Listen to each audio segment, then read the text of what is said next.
हाँ, तो कैसे हैं बच्चे आप लोग। उम्मीद है आप लोग अच्छे होंगे। और हमेशा की तरह फिर से आप सबको गुड इवनिंग। आज हम लोग जो है क्लास 12 का बहुत ही इम्पॉर्टेंट पॉइंट जो बीएससीबी का एग्ज़ाम दीजिएगा उनके लिए 2-3 ऑब्जेक्टिव क्वेश्चन तो 100% इससे बनना है। और काफ़ी इजी टॉपिक है। इस इजी टॉपिक को पढ़ेंगे और इसको बेहतरी तरीक़ा से हम लोग समझेंगे। ठीक है, तो रेडी है ना आप। देखिए यूनिट है डिफरेंशियल इक्वेशन। ठीक है, डिफरेंशियल इक्वेशन में देखिए क्या करना हम लोग को। डिफरेंशियल इक्वेशन जो है अवकल समीकरण हो गया। जनरली समीकरण के बारे में आप जानते ही हैं। समीकरण जो चर और अचर राशियों के संयुक्त रूप से और जिसमें बराबर का साइन आता है ना, वो सारा चीज़ करके जो आता है वो जनरली समीकरण के बारे में हम लोग जानते थे। अब हम लोग को जानना है डिफरेंशियल इक्वेशन के बारे में, अवकल समीकरण के बारे में। देखिए अवकल समीकरण में वो सबसे पहले जो जनरली इसका जो डेफिनेशन इसका दिया है कि एक ऐसा समीकरण जिसमें स्वतंत्र चर, ब्रैकेट में दिया है चरों। देखिए स्वतंत्र चर क्या हो गया, जिस पे डिपेंड होगा दूसरा चर ना। जैसे x और y में जनरली x को हम लोग स्वतंत्र चर लेते हैं। अच्छा यहाँ चरों का है दे दिया, क्योंकि जब आप ऊपर की कक्षा में जाइएगा ना, जब क्लास 12 से आप ऊपर जाइएगा तो वहाँ केवल x ही नहीं रहेगा, अदर भी स्वतंत्र चर हो जाएगा ना। जो इंडिपेंडेंट वेरिएबल है बहुत ज़्यादा होगा, तो एक से अधिक रहेगा। लेकिन वो जो है 12 के बाद हम लोग को देखना है। बाकी 12 तक में हम लोग को जो है चर, एक चर का ही देखना है। तो ही है चरों के सापेक्ष आश्रित चर के अवकलज सम्मिलित हो अवकल समीकरण कहलाता है। सीधा स्वतंत्र चर के सापेक्ष आश्रित चर का अवकलज सम्मिलित होगा तो अवकल समीकरण कहलाता है। उसी में क्या है, सामान्य अवकल समीकरण ना। सामान्य शब्द का समझिएगा कि सिर्फ एक स्वतंत्र चर यहाँ पे दिया है, सिर्फ एक स्वतंत्र चर कॉन्सेप्ट समझिएगा। सिर्फ एक स्वतंत्र चर, स्वतंत्र चरों की संख्या कितनी होगी, एक। सिर्फ एक स्वतंत्र चर के सापेक्ष आश्रित चर का अवकलज सम्मिलित हो तब वो होगा सामान्य अवकल समीकरण। जैसे एक एग्जांपल समझिए, यहाँ दिया है 2 × d² यानी डबल डिफ्रेंशिएशन है प्लस dy/dx का होल क्यूब इक्वल टू 0। इसमें क्या है, स्वतंत्र चर देखिए क्या है, x है ना। कोई और दूसरा तो स्वतंत्र चर नहीं है। तो जनरली जब स्वतंत्र चर सिर्फ एक स्वतंत्र चर हुआ करेगा, पूरे अवकल समीकरण में केवल एक स्वतंत्र चर होगा, तो वह कहलाएगा सामान्य अवकल समीकरण। ठीक है, वो क्या कहलाएगा, सामान्य अवकल समीकरण कहलाएगा। अब हम लोग को जो है समझना है सामान्य अवकल समीकरण को। एक एग्जांपल ही देख लिया ना, जैसे दे दिया 2 × d² प्लस dy/dx पर पावर dy/dx का होल क्यूब इक्वल टू 0। ये हो गया। और कुछ एग्जांपल आप समझ सकते हैं, कुछ एग्जांपल और ले लीजिए। जैसे हम लोग को दे दिया है dy/dx plus 5y equal to 0। ये भी हो जाएगा। इसमें भी देखिए केवल x से है ना, जो अवकल का है, जो अवकलज वाला टर्म है उसमें खाली देखिए स्वतंत्र चर कोई एक है। एक स्वतंत्र चर वाला जो भी अवकल समीकरण होगा वो सब सामान्य अवकल समीकरण होगा। ठीक, अब क्या होता है कि अवकल समीकरण की कोटि, ऑर्डर, ये जो है स्वतंत्र अवकल समीकरण की जो कोटि है इसको समझना है। और एक क्वेश्चन तो इससे रहना ही है, कह रहा है स्वतंत्र चर के सापेक्ष, जो स्वतंत्र चर है उसके सापेक्ष आश्रित चर के अवकलज की उच्चतम कोटि। स्वतंत्र चर के सापेक्ष अवकलज जो करेंगे उसकी जो उच्चतम कोटि होगा वही हो जाएगा कौन सी, अवकल समीकरण की ऑर्डर। ठीक है, स्वतंत्र चर के सापेक्ष आश्रित चर की जो उच्चतम कोटि होगा वही उसका क्या हो जाएगा, कोटि हो जाएगा, यानी ऑर्डर हो जाएगा। अब देखिए जैसे कुछ एग्जांपल से समझते हैं। फर्स्ट एग्जांपल देखिए इसमें, जैसे हम लोग को दे दिया dy/dx plus 3y equal to 0। ये एक अवकल समीकरण है, कन्फर्म है। अब देखिए स्वतंत्र चर के सापेक्ष आश्रित चर के अवकलज, स्वतंत्र चर के सापेक्ष आश्रित चर के अवकलज कितना बार हुआ, एक बार हुआ है, एक कोटि, यानी एक ही बार डिफ्रेंशिएशन इसका हुआ है। फिर ये तो जैसे y का केवल एक बार डिफ्रेंशिएशन किए हैं स्वतंत्र चर के सापेक्ष आश्रित चर का, यानी ये समझ सकते हैं कि उस पर जो है कितना बार डिफ्रेंशिएशन हुआ, एक बार हुआ है। तो कुल मिला के इसका जो ऑर्डर होगा ना, ऑर्डर हो जाएगा 1। राइट है। एक और दूसरा समझिएगा। अब दूसरा एग्जांपल इसका देख लीजिए। दूसरा एग्जांपल ये समझते हैं कि हम लोग को दे दिया है d² y/, d x square plus d y by d x का whole square plus 5 sine x equal to 0। ये समझिएगा। इसमें देखिए क्या है, d square y by d x square है ना, अब plus d y by d x का whole square plus 5 sine x equal to 0। Matter समझना है। यहाँ अब कलज वाला कोई बात ही नहीं है। यहाँ देखिए, यहाँ अब कलज हुआ है d y by d x, इसका पावर है 2। मैटर समझना है। यहाँ d y by d x है, उसका पावर है 2। D y by d x मतलब कितना, एक ही बार यहाँ डिफ्रेंशिएशन हुआ है y का जो है x के सापेक्ष, एक बार प्रथम कोटि में डिफ्रेंशिएशन हुआ है। यहाँ समझना है, यहाँ क्या है d square y by d x square. और आप सेकेंड ऑर्डर डेरिवेटिव में देखे थे कि जब डी वाई बटे डी एक्स का हम लोग डिफ्रेंशिएशन करते हैं, पहले y का करते थे। मैटर समझिएगा, y का जब करते थे तो वो हो जाता था d y by d x. अब अगर ये अवकलनीय हो, ज़रूरी है कि ये डिफरेंटिबल हो। अगर ये डिफरेंटिबल था तो इसका जो डिफ्रेंशिएशन करते थे ना x के रिस्पेक्ट में, मतलब आश्रित चर का स्वतंत्र चर के रिस्पेक्ट में, तब इसको हम लोग लिखते थे d square y by d x square, right. और फिर अगर ये डिफरेंटिबल होता और इसका अगर हम लोग करते तो इसको कितना लिख देते, इसको लिख देते d cube y by d x cube, right, d x cube. ऐसे ही कंटिन्यू आगे बढ़ते जाता। अब है क्या, इसी बात को y जो है y, अब इसका अगर हम लोग एक बार डिफ्रेंशिएशन किए ना, y का अगर डिफ्रेंशिएशन फर्स्ट प्रथम कोटि को हुआ तो इसको जनरली y डैश लिख देते हैं, ठीक। अब सोच लीजिए, फिर इम्प्लाई डेट इसका जब फिर करेंगे, इसका जब करेंगे हम लोग डिफ्रेंशिएशन तो 2 बार हो गया, तो y डबल डैश दे देते हैं। अब फिर सोचिए इसका जब करेंगे तो कितना हो जाएगा, y ट्रिपल डैश देंगे। लेकिन इस तरह से लिखते जाएंगे। लेकिन सोचिए जब डैश बहुत ज़्यादा, मतलब 15-17 बार अगर हमको करना हो तो डैश 15 बार हमको देना पड़ेगा ना। तो इस डैश से छुटकारा पाने के लिए भी हम लोग इसको क्या करते हैं, एक तो ये फॉर्म हो गया, एक ये फॉर्म हो गया। थर्ड ये है कि y को जब एक बार डिफ्रेंशिएशन किया ना तो यहाँ y1 दे देते हैं। फिर नेक्स्ट की करते हैं, डबल डैश था तो इसी बात को हम लोग यहाँ y2 लिख देते हैं। फिर ट्रिपल डैश था तो इसी बात को हम लोग यहाँ y3 लिख देते हैं। मैटर समझ गए। अब आते हैं यहाँ पे, अवकल समीकरण के उच्चतम कोटि कितना बार डेरिवेटिव हुआ था, यहाँ पर एक बार, तो d y by d x यानी ऑर्डर 1 हो गया। यहाँ देखिए इसमें कितना बार हुआ, एक बार, उस पर उसका होल स्क्वायर है। यहाँ कितना बार हुआ है, 2 बार। तो इस पूरे डिफरेंशियल इक्वेशन में जो मैक्सिमम ऑर्डर है, मैक्सिमम ऑर्डर कितना बार अधिकतम हुआ था, 2 बार। तो इसका जो है ऑर्डर कितना हो जाएगा, 2। मैटर समझ गया, ये ऑर्डर समझ गया और ये पूरा ऑर्डर समझने में दिक्कत नहीं है। और कुछ हम लोग एग्जांपल समझिए। अच्छा, इधर समझ गए किस तरह से हम लोग डिफरेंशियल इक्वेशन को लिखते हैं।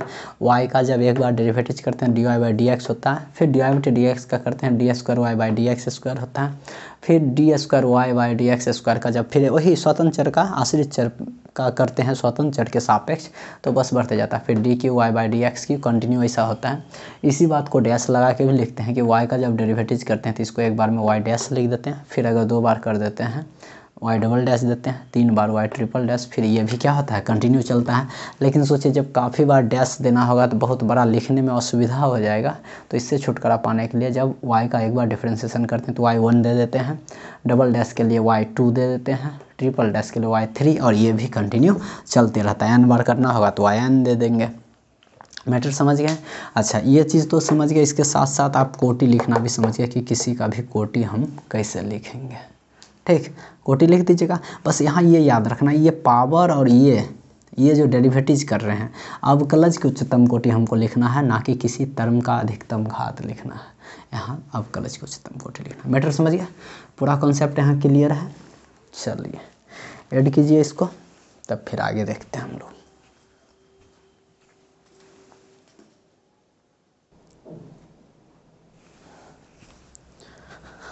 देखिए आगे जो समझना, आगे हम लोग को समझना है अवकल समीकरण की घात, यानी डिग्री हम लोग को समझना है। आप तो पहले ऑर्डर समझ चुके हैं कि जितना बार डेरिवेटिव हुआ रहेगा, जितना टाइम, वो उसका जो मैक्सिमम टाइम हो जाएगा वही उसका जो है कोटि हो जाएगा ना। अब घात के बारे में जानते हैं कि अवकल समीकरण में उपस्थित उच्चतम कोटि के अवकलज की उच्चतम घात। अपूर्णांक होगा ये सब, तो ये जानेंगे आगे भी। देखिए अवकल समीकरण में उपस्थित उच्चतम कोटि के अवकलज की उच्चतम घात, जो उच्चतम कोटि का जो अवकलज था उसका जो पावर है, उसका जो घात है, वही उस डिफरेंशियल इक्वेशन का क्या हो जाएगा, घात हो जाएगा। ठीक है, तो डिफरेंशियल इक्वेशन में हम लोग देखेंगे ये कि उसका जो ये क्या कहते हैं ऑर्डर वाला जो टर्म है, ऑर्डर वाला टर्म पर जो पावर कितना है, ऑर्डर वाले टर्म पे जो पावर होगा वही उसका क्या हो जाएगा, डिग्री हो जाएगा। कंडीशन है क्या, वो क्या होना चाहिए, इंटीजर होना चाहिए। ठीक है, जैसे देखिए एक क्वेश्चन से हम लोग समझते हैं।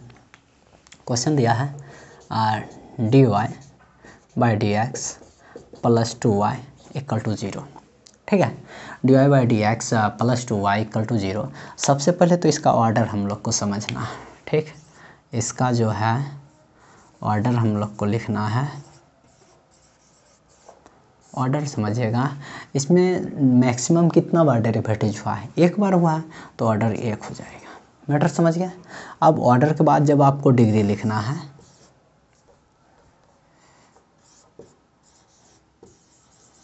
डिग्री के लिए समझिएगा, डिग्री के लिए जो ऑर्डर वाला टर्म है ना, ऑर्डर वाला टर्म क्या ये है, इस पर मैक्सिमम पावर कितना है, नहीं कुछ तो 1 है, मैक्सिमम पावर नहीं कुछ तो 1 है, तो 1 हो गया डिग्री इसका 1। ठीक है, और समझिए, और एक क्वेश्चन दिया है जैसे d²y/dx² और फिर दिया है प्लस dy/dx का होल क्यूब प्लस 5y = 0। ये एक डिफरेंशियल इक्वेशन दिया है। तो डिफरेंशियल इक्वेशन के लिए, इस डिफरेंशियल इक्वेशन के लिए सबसे पहले इसका ऑर्डर समझिएगा। सबसे पहले इसका ऑर्डर समझना है। ऑर्डर क्या हो जाएगा, ऑर्डर समझिएगा कि इसमें कितना बार डेरिवेटिव जो है 1, इसमें तो है ही नहीं, इसमें कितना 2 बार हुआ है। तो जो मैक्सिमम पावर है, मैक्सिमम कितना टाइम हो चुका है, 2 बार हो चुका है, तो ऑर्डर इसका 2 हो गया। ठीक है, अब देखिए हमको ध्यान देना है, यहाँ पे पावर कितना है, यहाँ पे जो है पावर है 3, राइट।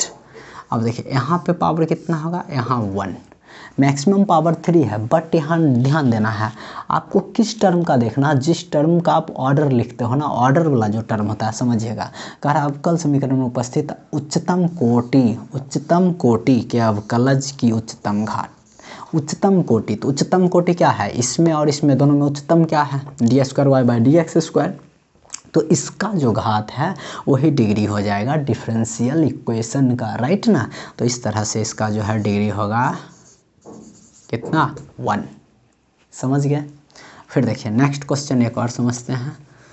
नेक्स्ट एक क्वेश्चन दिया है हम लोग को d²y, या ऐसा देते हैं, सब तो स्क्वायर में लिखें, यहाँ दे दिया है y∭² का whole square plus 3 y∭+ 3y = 0 ऐसा दे दिया है।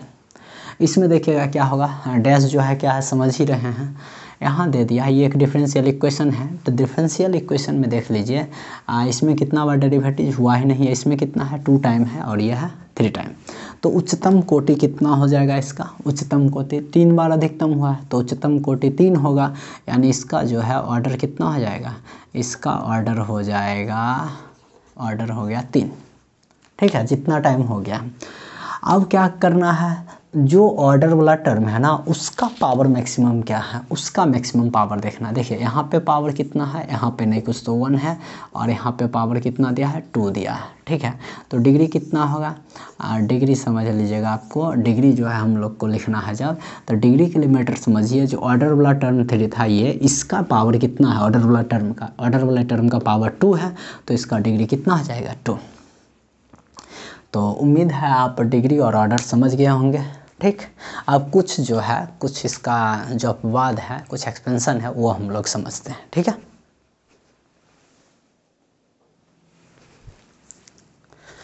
अब देखिए आगे जो है, आगे समझिएगा। हम लोग अभी जो है ऑर्डर और डिग्री लिखना समझ चुके हैं। ऑर्डर के लिए तो सीधा देख ले कि मैक्सिमम टाइम जो है, जितना बार डेरिवेटिव्स किए हैं हम लोग वो लिख देंगे। उसके बाद जितना जो डेरिवेटिव जो ऑर्डर वाला टर्म था उस पर जो मैक्सिमम पावर था, उस मैक्सिमम पावर वाले टर्म का जो उसी से हम लोग डिग्री लिख दिए। जो मैक्सिमम पावर हो गया वही उसका डिग्री हो गया। लेकिन कंडीशन है, डिग्री ऑलवेज डिफाइन नहीं होता है। डिग्री के लिए देखिए क्या है, केवल बहुपद अवकल समीकरण। यहाँ समझिएगा बहुपद अवकल समीकरण क्या हुआ इसके बारे में समझते हैं।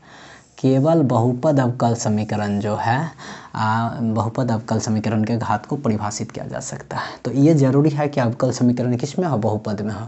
अच्छा, बहुपद के लिए आप लोग देखिए याद किए होंगे, कोई भी बहुपद हम लोग जब पढ़े थे तो बहुपद में क्या देखे थे, बहुपद के लिए कंडीशन ये था कि उसमें जो वेरिएबल आ रहा है ना, जो चर आ रहा है, चर पर घात धनात्मक पूर्णांक होना है। बहुपद के लिए ही है, चर पर घात क्या होना है, धनात्मक पूर्णांक। अब चूंकि ये है बहुपद अवकल समीकरण, तो जो अवकल वाला टर्म है यानी जो डेरिवेटिव वाला टर्म है, डेरिवेटिव वाला टर्म में अगर धनात्मक पूर्णांक हो रहा है तो ही वो बहुपद अवकल समीकरण होगा, अन्यथा वो नहीं होगा। ठीक है। अच्छा, कौन सा होगा कौन सा नहीं होगा, एक दो एग्जाम्पल से हम लोग उसको समझ लेते हैं। ठीक है, देखिए एक अवकल समीकरण हम लोग को दिया है dy बाय dx का whole square plus 3y sine x। ठीक है, एक ये दिया है और एक दूसरा इधर हम लोग को दिया है, फिर देखिएगा d square y by d x square plus sine d y by d x equal to 0। ठीक है, दो बहुपद ये दो दिया है, अवकल समीकरण हम लोग को दे दिया है। मैटर समझिएगा, मैटर है इक्वल टू 0 यहाँ भी है। इसमें जो है, इसमें डेरिवेटिव वाला जो भी टर्म है उसको ढूंढिए, डेरिवेटिव और टर्म कुछ बढ़ा लीजिए इसमें, ले लीजिए। इसमें दिया है फिर d square y by d x square d x square. ठीक है, ऐसा दे दिया है। इसका भी ले लीजिए हल की, कोई फर्क नहीं पड़ता इससे।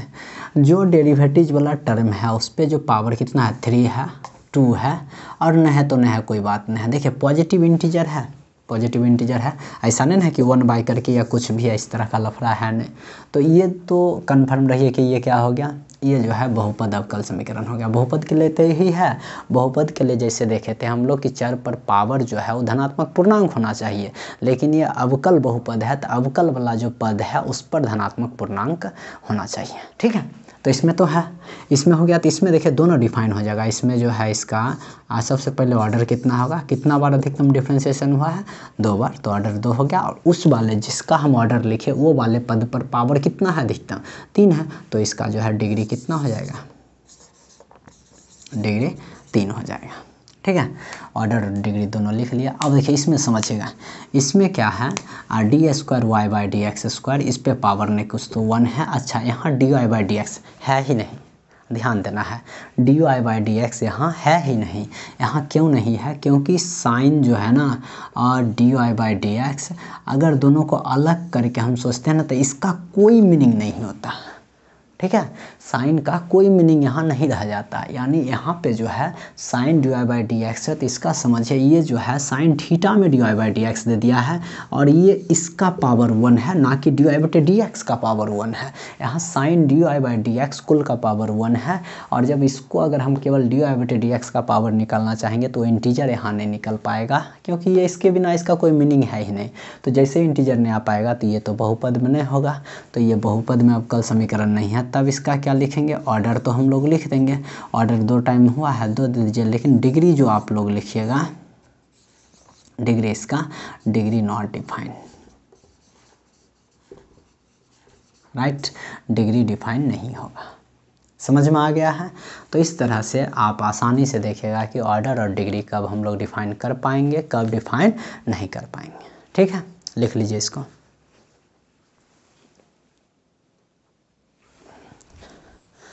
इसके बाद जो है इसमें हम लोग को पॉइंट जो समझना है वो ये पॉइंट है कि किसी अवकल समीकरण की जो ऑर्डर, जो कोटि हम लोग सीखे एवं डिग्री, जो घात हम लोग सीखे हैं, वह हमेशा एक धनात्मक पूर्णांक होते हैं। ठीक है, हमेशा एक पॉजिटिव इंटीजर ही होगा, एकदम ये कन्फर्म रहिए। हमेशा यूनिवर्सल ट्रूथ है, हमेशा जब भी आप किसी डिफरेंशियल इक्वेशन अगर डिफाइन होता, ठीक है, ज़रूरी है डिफाइन होना भी, अगर डिफाइन है डिफरेंशियल इक्वेशन का डिग्री, तो अगर डिग्री और ऑर्डर हम लोग लिखेंगे तो कन्फर्म रहिएगा वो हमेशा ऑलवेज ए पॉजिटिव इंटीजर। ठीक है, ऑलवेज ए पॉजिटिव इंटीजर ही होगा। देख लीजिए कुछ जैसे हम लिखे हैं d square y by d x square plus d y by d x का whole square plus 9y equal to 0। ये डिफरेंशियल इक्वेशन ही है, कन्फर्म है, डिफाइन भी है, कहीं दिक्कत नहीं है।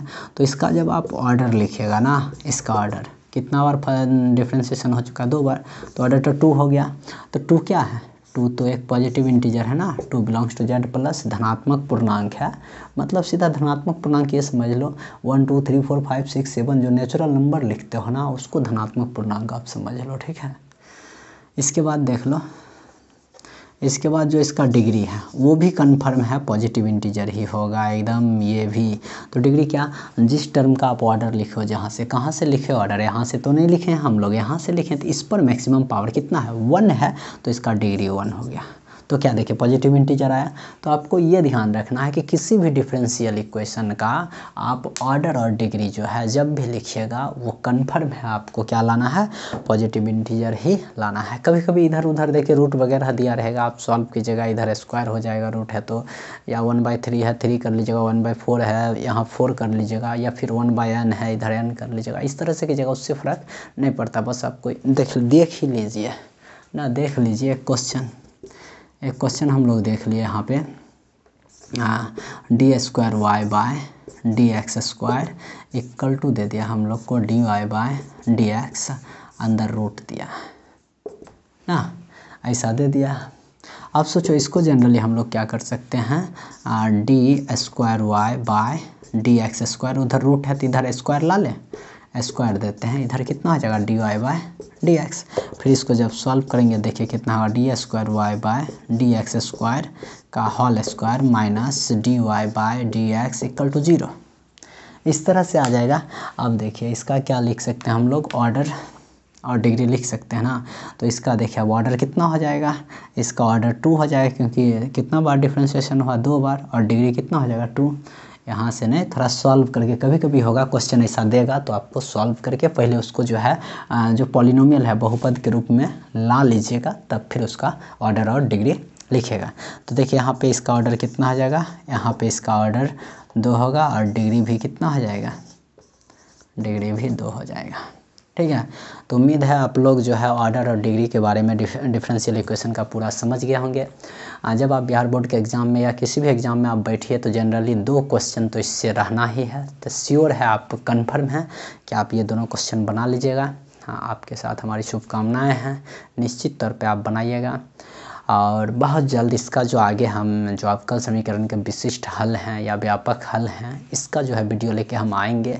आप इसको देखिए, अगर आपको अच्छा लगा है तो जो बच्चे इस बार बोर्ड का एग्ज़ाम देंगे उनसे आप शेयर कीजिए, अपने मित्रों से निश्चित शेयर कीजिए, उनको भी कहिए चैनल को सब्सक्राइब कर लेंगे, ताकि लाइव आने का जो क्राइटेरिया है उसको हम पूरा कर सके। और आपके परीक्षा तक जो 350 ऑब्जेक्टिव क्वेश्चन का PDF फाइल आपको देंगे ही, आप टेलीग्राम चैनल 3D मैथमेटिक्स को ज्वाइन कर लीजिएगा, उसमें आपको PDF दे देंगे, और 350 क्वेश्चन का जो सॉल्यूशन है पूरा का पूरा आपको यूट्यूब वीडियो के रूप में मिल जाएगा।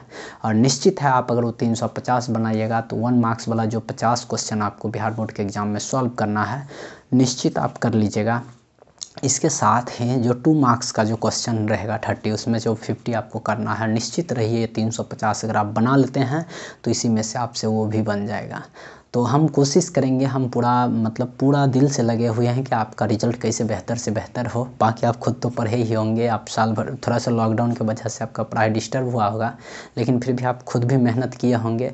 नहीं भी अगर कर सकें तभी भी हिम्मत नहीं हारिए, हम आपके साथ हैं, आपका मेहनत आपके साथ है। आप मेहनत कीजिए और बेहतर मार्क्स लाइए, बेहतर नॉलेज रखिए, ठीक है।